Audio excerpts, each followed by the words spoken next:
get with Gregg here, because earlier we were talking about indoor air quality. This coronavirus thing has got everyone freaking out about everything. So I never considered that a virus could circulate in the air. It's just something you brought to my attention as we sat down here before the show. Tell me a little bit about air quality and all the different things that impact air quality. Mm-hmm.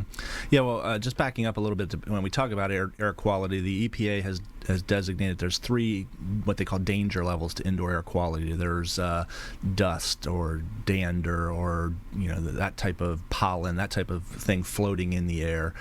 Then there's the bacteria and the viruses in the air, and then and molds would fall in that category as well. And then there is chemicals, volatile organic compounds. Those would be like formaldehyde off-gassing if you put new carpet down or you buy a new furniture. That smell that we like is actually chemicals coming off of that, which can create health issues. So those 3 areas are what the EPA designates as the danger levels. Right now, the one that everybody's thinking about is viruses and bacteria with the coronavirus scare with COVID-19. So there are ways to treat that in the home and reduce those levels.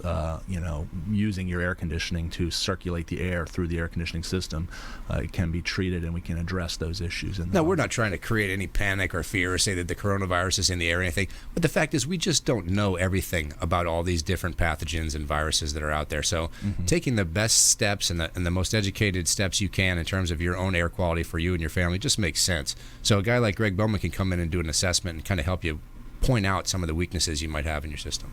Yeah, most definitely. We're not medical doctors, so we're not able to get real deep with it, but we can look at what's going on in your home and give you ideas of what may be causing issues and ways to treat either one, 2, or all 3 of those areas in the home. And I was completely unaware of the seriousness of some of the issues that can arise from mold. I had a friend who had an issue. We talked on the show, I think Diane, actually, one of our partners, Diane Vance from Fairway Independent, had a case where mold infected the blood of somebody she knew. Mm-hmm. Yeah, her daughter actually had a situation where they moved into a home where there had been water damage from when the home was built, caused mold under where there was a missing shower pan. When they moved into the home, they just realized that sickness started to develop. I think we'd have to verify that with Dan, but I think one of their children is actually still suffering symptoms from that. They isolated what the cause was, realized there was mold in their bloodstream from that, and were able to eliminate it, but there were serious health consequences. So it's something you want to check into. I mean, it's definitely the possibility for serious injury or disease could arise from this stuff. Beyond that, taking good care of your home, it's your largest single investment. Humidity is definitely bad for your home in every way. Mm-hmm. Yeah, and that's something we've always been able to address with air conditioning. It's in Florida particularly, like today, for example, we're running 70-some% humidity outside. Running your air conditioning, removing that humidity is definitely beneficial. Humidity levels at that level are not good. They cause all kinds of issues. And if you're not aware of some of the new technology in air conditioning, you can separately remove humidity from the air without even cooling it. Correct. Yeah, we've had dehumidification available for a long time. Actually, the original invention by Willis Carrier of the air conditioner was designed to target humidity removal. Was his primary goal. It just kind of cooling was secondary, and it kind of took over. That then cooling became primary, and humidity removal was an afterthought. In today's market, we're realizing, more importantly, that we should be looking at humidity first and cooling secondary. So there's kind of a shift in the market back to dealing with humidity removal first, and we get a lot of interest on humidity removal. We do a lot of calls for clients who have humidity issues and wondering how they can address them, and there are a lot of different solutions. It's really home specific. It's not one solution fits all. It depends on the home. Now, Gregg, you do a lot of research in terms of the different products out there. What are some of the products that people, when I was a kid, it seemed like Carrier was the main, trained Carrier. There's a few different vendors out there. Is there any products that you've seen come out that are, we talk about zone cooling. I don't think I was in a house with zone cooling until just recently, in terms of owning a home that had zone cooling. What are some of the technologies or changes you've seen in terms of the products out there? There's been a lot of change. We would take up more than a show probably to talk about all of that. But I mean, there is today there are the top of the line today is what we call inverters, which are basically a variable speed compressor. So the compressor is what pumps the refrigerant in the system and determines the capacity of the system, the ability to remove heat, so cool or dehumidify. So a variable speed one of those allows us to adjust that, kind of like a dimmer switch on a light. You know, you can turn the light all the way off or all the way up or anywhere in between. That's kind of the high-end tech today. With that capability, with that technology, we can vary the output, so we can target either humidity or we can target cooling. We can kind of target what we're after. The traditional way that we did it for years was just on and off, like a regular light switch, either all the way on or all the way off. There's also a tech that's kind of in the middle, which we call multi-stage, where you can kind of like a three-way switch on a light bulb, turn it part way on, 3/4 of the way on, all the way on. So we have all those available to us today. But on top of that, there are all kinds, like you mentioned, zoning. There's the ability to target it all the way down to, individual room. Maybe you want one room to be 68 degrees while you want the rest of the house to be 75. You can target that with the tech that we have today. And that smart stuff invades every area of your home now. So I'm sure with your phone you can make all the changes. Yeah, correct. Smart thermostats are pretty much standard now. Specifically on the higher end tech, you can't get the high end tech without smart technology in it. But yeah, you can control them from anywhere in the world, as long as you have some form of internet access. It's interesting you mentioned that, because they're even going further. We've got monitoring systems today where we as a contractor, if we have a monitoring system on your air conditioner, can tell you before your air conditioner breaks that it's breaking, because we can see how it's performing real time. Well, I never thought of the guts of the AC as being that technical, that you would have a remote ability to like VPN or third party into my air conditioner. Correct. Yeah, it has to be set up. Obviously, you have to give access. It's not like we can just hack into that. But if we are monitoring the system, we can determine what's going on. All right. When we come back, we got more from Gregg and Anthony. When you are sizing a unit for a home, my initial tendency is I want more than I need. I want to make sure the house, I can freeze the house. There's drawbacks to being too large as well, isn't there? Most definitely. Yeah, most definitely. The single stage, the original way that air conditioning was run, you had one output level of the air conditioner, so that had to be sized very close to what the load of the home was. There is a system of determining what that load is called a manual J. Used to be done by hand when I started this in this industry. We used to, on about 5 pieces of paper, we'd have to do all the math and calculate it out. Now it's all computerized and it's done in minutes now. But it basically looks at the home and determines what way the home's facing, what kind of windows it has, what the insulation levels are, if there's trees around it. All those factors determine what the load on the house is and determines what size of air conditioner you need.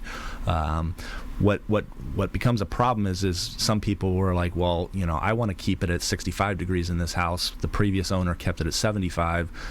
Design is 75. That's what the industry accepts as the design load. So somebody moves in the house and wants to keep it at 65, the air conditioner might not be able to do that. Today's inverter systems give us a lot of flexibility because they're variable speed systems. They can ramp up, ramp down. So maybe the one homeowner wanted to keep it at 75, the next wants to keep it at 65. We can put a bigger system in. It will just run at a slower speed when it's keeping it at a higher temperature. So it enables us to not have as many errors with mold control with a new system, with an inverter type system. Have you ever been at a home or a house where the use something in the house created an additional heat burden or a cooling burden? Maybe they took on a job or had an in shop, a wood shop or something going on in the house, and they weren't thinking ahead that they're going to generate extra heat there. Most definitely, yeah. A big one that happens is actually in the roofing industry, when people take a tile roof off and put a shingle roof on because it's less expensive to put a shingle roof back. A tile roof sheds a lot of heat off of a home.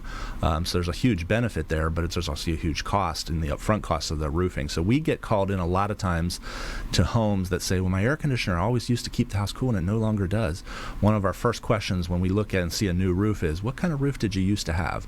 If they had a tile roof and they went to a shingle roof, they're probably undersized on their air conditioner now. But yes, it can also happen with other things. Somebody sets up a room in their home where they got a lot of computers running, generate a lot of of heat from that.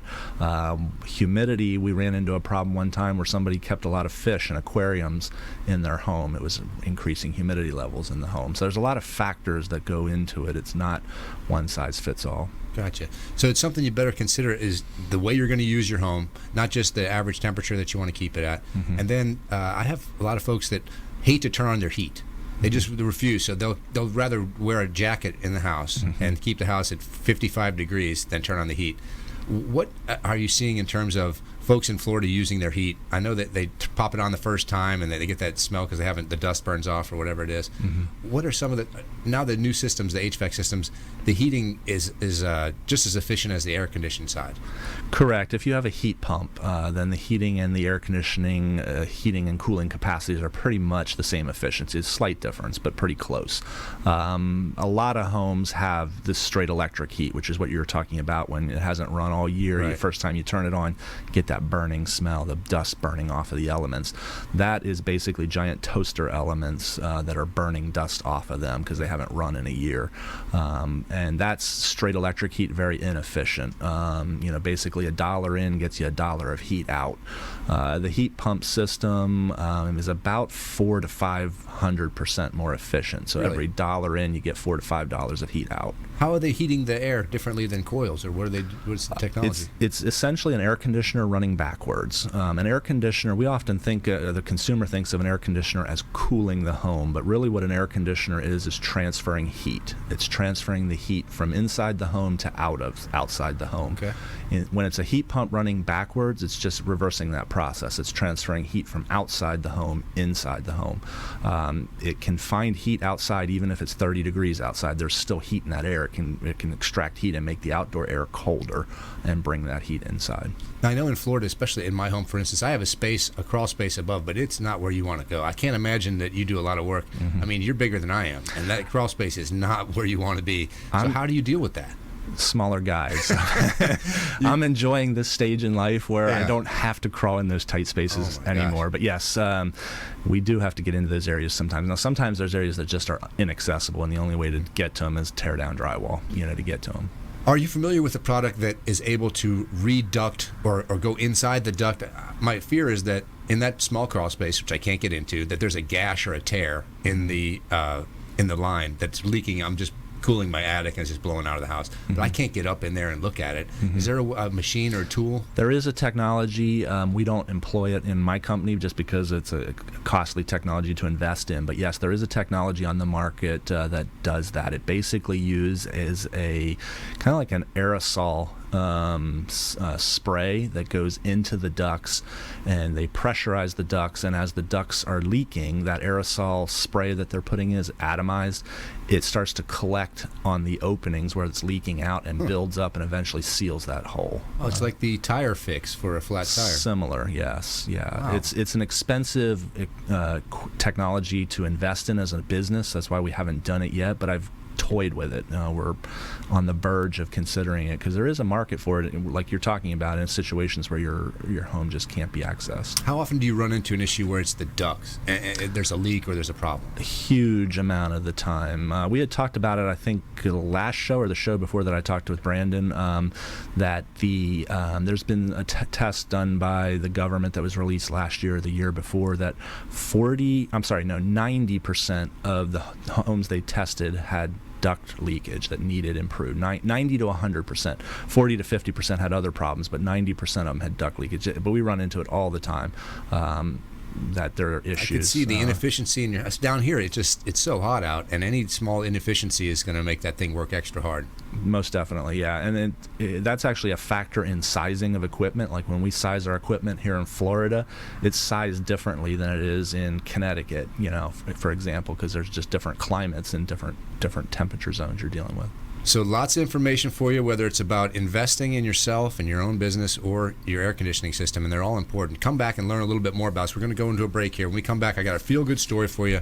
So I'm not asking you to adopt anyone today, but if you could help us a little bit by giving us some points, some tips, some more knowledge that the folks can use out there in the marketplace. Anthony, you got anything I didn't hit you with already? Yeah.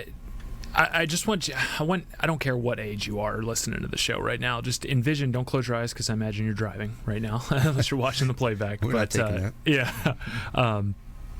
When you retire, when you step away from your full-time job, you become an entrepreneur. Your job becomes money. Okay. Not running out of it. Right. That is your main focus, is you work to amass all of this money and wealth. That wealth is far more than money. It's time, it's experience, it's your family, it's your legacy, and all that. But your job becomes making sure that you maximize every dollar that you've worked so hard to save. And so who is looking out for your back? Who is giving you advice? Do you know what you're doing with your new job? Are you preparing yourself, if you're far away from retirement, are you preparing yourself to be a rock star entrepreneur now by learning and taking these steps, understanding the rules of these financial institutions? So it's never too early, right? Retirement may be far out in advance for you. You may not be in a position where you can save a bunch of money, which is another common misconception, right. But you may have those feelings and all of that stress.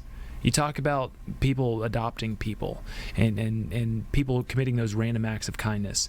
If you take the financial stress, not making more money, I think it was P. Diddy, mo money, mo problems, and that's right. the truth. More money does not equal happiness.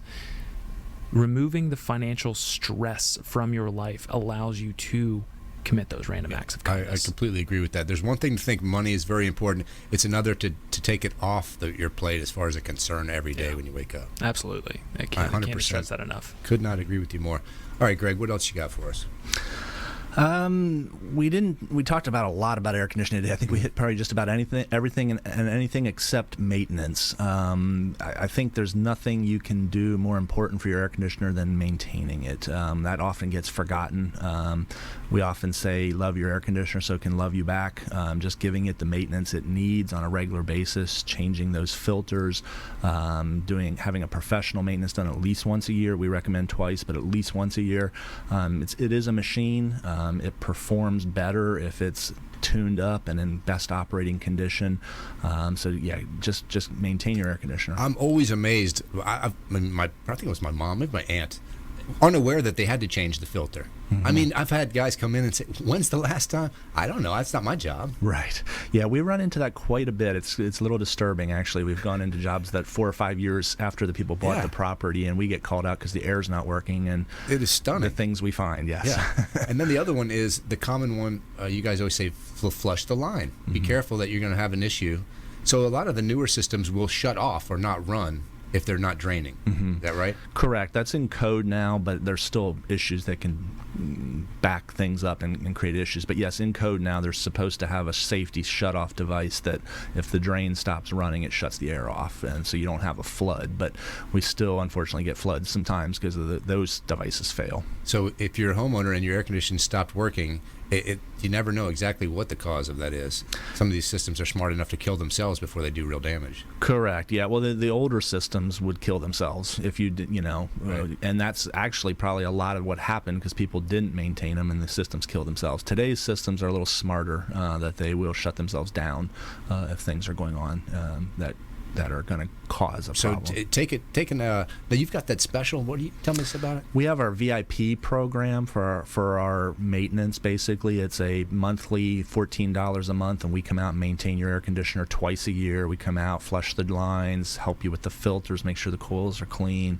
do a complete comprehensive maintenance, and then there's some other added benefits, discounts, priority service, no overtime charges, things like that we do to make it attractive to you. We actually calculated the value of that, of what we do in a year in a VIP program, and it's worth about $800-900 if we were billing it out service call by service call, but we bundle it all in one lump, that for $14 a month. It's not a make money for us, it's more of a build a relationship with the customer situation is what a we're great deal trying to do. For consumers out there. That's Gregg Bowman, the AC guy of Tampa Bay, and please take him up on that offer. That's an important part, and it's going to be hot before you. It's hot today, and it's going to get only hotter. Humidity's been climbing in. It's only going to be a matter of time before it really hits us again. All right, Anthony, we got about a minute left. I just want to give you one more opportunity. Give us something else, or tell me something about Jared Bunch. Sure. Jared Bunch we really do believe in always having the consumer's back. That's, as a fiduciary, we are the faster, smarter, private wealth building, non-conforming, always got your back bunch. I mean, that is our tagline. That is what we do in our main role, whether it's through the personal CFO series, whatever it may be. It is make your money work harder than you are. Because at the end of the day, you will work until you die unless you can make your money work hard for you. And I want to emphasize that there's a lot of folks out there that have a great work ethic. They get up every morning and all they want to do is do the right thing and work hard. But if you're not aware of all the possibilities out there, you could be leaving money on the table. In the millions, and I'm not saying that to exaggerate, in the millions. And it's not about just setting the goal. It's about maximizing and then working back into your goals. I mean, think about that for a second. Sure. Your mission, our mission for your dollars is to maximize its full potential. And then work back to see if you hit Don't miss those out, goals. guys. Anthony Ornella, Jared Bunch. We've got Gregg Bowman here, the AC guy at Tampa Bay. Two great partners for the Consumer Quarterback Show. You can always find them at consumerqb.com, just like all our expert contributors. Another great show. Thanks so much for coming in, guys. Again, if you're out there in the Bay Area, it's Brandon Rhymes keeping us informed and keeping our consumers doing the right thing. consumerqb.com. You've been listening to The Consumer Quarterback, Brandon Rhymes. Whether it's real estate, consumer, or financial advice, let Brandon call your next play. Contact Brandon Rhymes at 813-670-7372. That's 813-670-7372. Online at consumerqb.com. And join us next time for The Consumer Quarterback Show.